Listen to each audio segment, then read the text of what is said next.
My role in the facility is to supervise the staff and to supervise every service that is provided in the facility.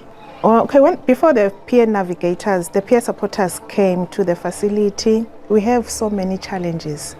And before they came, we really needed them kakhulu. Lo msebenzi wabo bese udinga kakhulu. So kufika kwabo, it brought a difference in the facility. Yes, so ngaloku sibadinga kakhulu, we have challenges nalabantwana labaphila ne-HIV.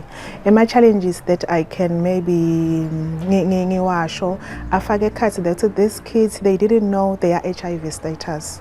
Most of them they come to the facility to refill, and unfortunately lebesikukhanza kungasiko into lekahle bokhanza ukuthi labantwana they come alone without the caregiver.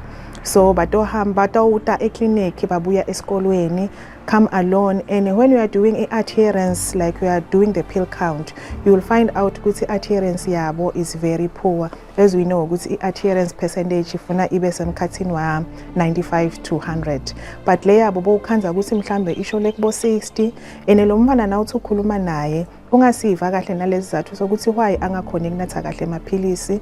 Enethubo ukhanza ukuthi noma sibabuta labantwana ukuthi sisibhudo why unathe amaphilisi la maphilisi lowalanzile.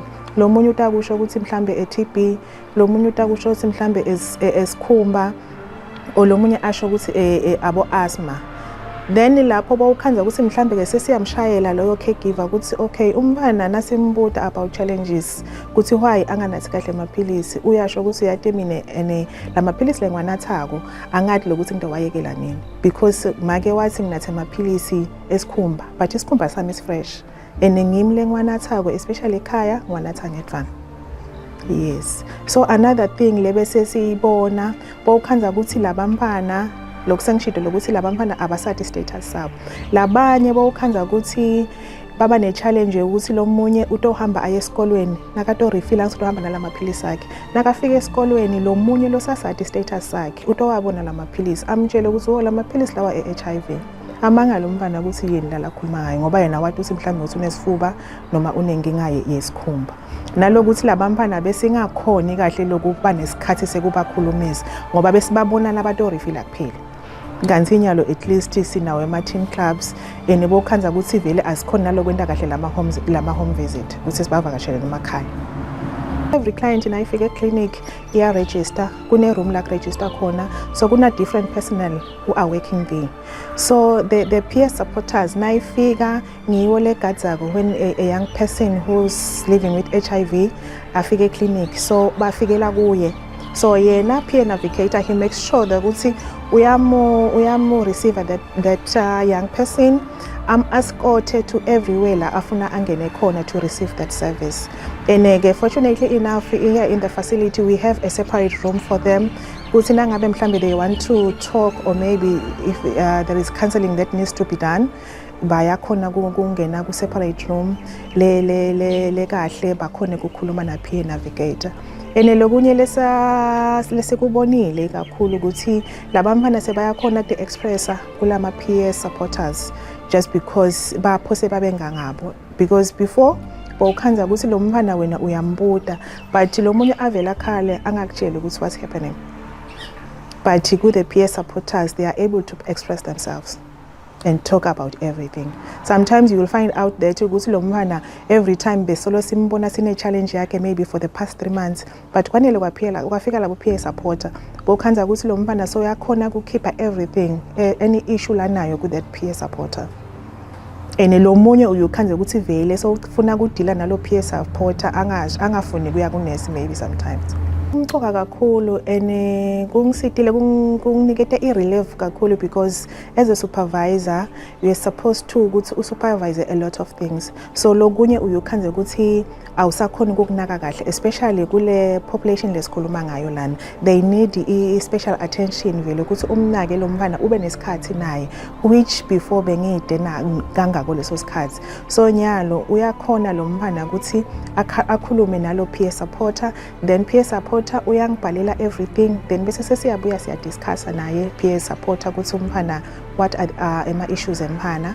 Then lapho ke bese sesiyabonisana ukuthi senta kanjani, then we discuss in our MDT meeting all the issues of loyo mfana ukuthi simsita kanjani. If we need to rope in maybe a psychologist or maybe home social worker, we do involve them kusita loyo mfana. And lokho konke leli esengikubalele is through support ya ready. Firstly nje I will appreciate le support lenkulu nakangaka Nkosi yami le basiniketa yona because we really needed it. Besingakhona ukutendela ngekwethu because ever since nje kwaqala this project ya ready i-difference inkulu kakhulu. Ngingabekisa nje ukuthi kube nangathi ngema percentage besiku-20 but nyalo si about 80% ye service delivery ku the young people living with HIV. So siyakhona nje nyalo ukuthi labantwana bathole le support through the peer supporters lesinawo la clinic.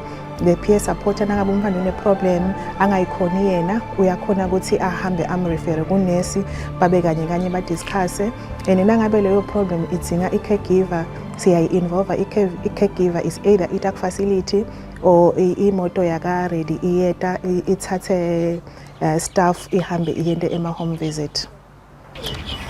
Okay, improve kakhulu kunengilele kwendile njengalele bese sengikubalile nje lokuthi lokuba khona kwalama peer supporters because lokunye lebe kuba khona bokhanza ukuthi lama peer supporters nayisaqala nje bekuyinye bakhona kungetela kangangoba noma ngabe kuthiwa that peer supporter mhlawumbe uya resign akwendeki kuhlale for a long time bangakangireplaceeli.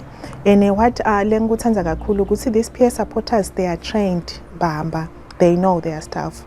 So lokuba trained kwabo so kuba easy vele lokusisita because lo peer supporter support them peers kuphela, even as staff, because some of the things you khanze ukuthi sibuta kibo bona bachamke nama solutions the peer supporters because bona at least le ba understand kangcono lama peers abo unlike thini. Because lokunye ukhanze ukuthi award nalokuthi ufuna wendeni, but the peer supporter asho ukuthi okay auntie this one asesente something like this ukhansi nasesigwenda vele sekuyakhona kuphumelela. Le support iseyidzinga kakhulu because I support lesinikwa ngawuthini ngumqashi onguhulumende iba incane kakhulu towards labamphana because angithi maningi lama services that lo government have to ukuthi asinikete wona. So la ebamphana who are living with HIV uyokhanze ukuthi bese sekuba kancane kanti ready yena ufocused kulabamphana. So they are trying ukuthi vele sikhone offerisha the services cishe la comprehensive or holistically sikhone kumnaka lo mphana holistically through their support because njengaloko ngishido ukuthi kangangoba nje bowukhanza ukuthi umphana lo munye kule adherence utokhala ngokuthi mhlambe uyakhohlwa kunathe amaphilisi or sometimes he will forget ukuthi iphilisi ulinathile or not. So Ready Plus wakhona kusinike ama pill boxes so umphana uyakhona kufaka khona lapho. Yes, even in sometimes labanye uyokhanze ukuthi basho ukuthi okay auntie I wish ukuthi ngifike ku support group but ngiyidima imali, and two i-support group nayo ikhona sihlala for a long time mina ngisuke ngilambile because ekhaya kusuke kude nalokudla but Ready Plus uyakhona ukuthi aba support with the food. Support nje lengingayifisa ukuthi ibe khona ukuthi maybe to add more peer supporters even in the community, maybe each community, like maybe I can make an example ukuthi my catchment population is so wide. I have many communities under my catchment population, although I have only 2 peer navigators. So if maybe each community can have a peer navigator, maybe based in the community, who will only come in the facility maybe once in a week doing the home visit day. Yes, and then even another thing lengacela maybe Ready Plus asite kuyo kusita labantwana especially kwenda imisebenzi letoba an income generating maybe project kusi labantwana bakhona kwenda imisebenzi yetandla labatokhona kubafakela imali letokhona ukuthi ibete esibhedlela bathenge nekudla ekhaya because some of them they will even complain ukuthi and I can't take my tablets because kude kudla ekhaya. In some homes when you are doing the home visit you will find out vele ukuthi etiko sifika maybe nga1 vele umlilo awukabaswa, there is nothing. Yes, kanti kube there is something mhlambe maybe babendise maybe kwetingatse noma babendise babafuyise tinkukhu like bonke because before bayakwenda but ababendisi bonke a few labayitholako that benefit. I wish ukuthi bangabendela everyone. Kungaba ku-appreciate nje kakhulu i-support labasiniketa yona ready lokuthi nje kube nalama peer supporters laba trained la khona ukuthola baba sensitizer every now and then bakhona ukuthola lawo ma-meetings ukuthi abakhuthade even ukuthi how to render their services, how to take care of the young people in the facility. Nalokuthi sibonga kakhulu le support labasiniketa yona because sometimes you can't ukuthi we are like Nyalonjo ukhanza ukuthi we don't have cabinets la enough because la bantwana bethu bayangeteka. We don't have cabinets la enough to put la mafile ala bantwana. We just wrote incwadi ku ready ukuthi siyacela they just basipha. So le support iningi kakhulu. Even if we need a transport, we just request they bring it.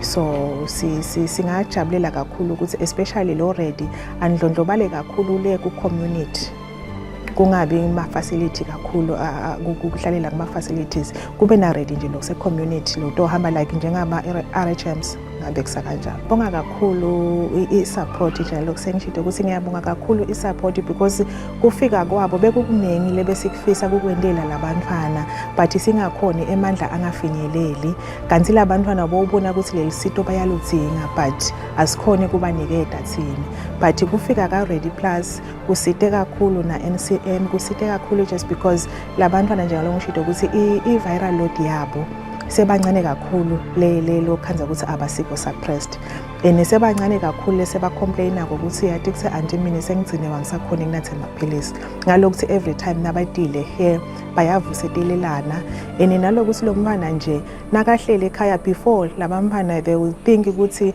I'm the only one who is HIV positive but kulama teen clubs lesithola support kuwo from already abantwana bayakhona kubona ukuthi okay I'm not the only one, we are many here.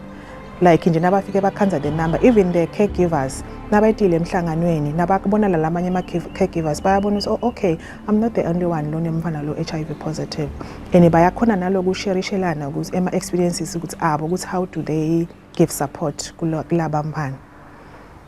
So kubonga kakhulu kucela ukuthi i support ichubeke basiphe yona. Siyabonga.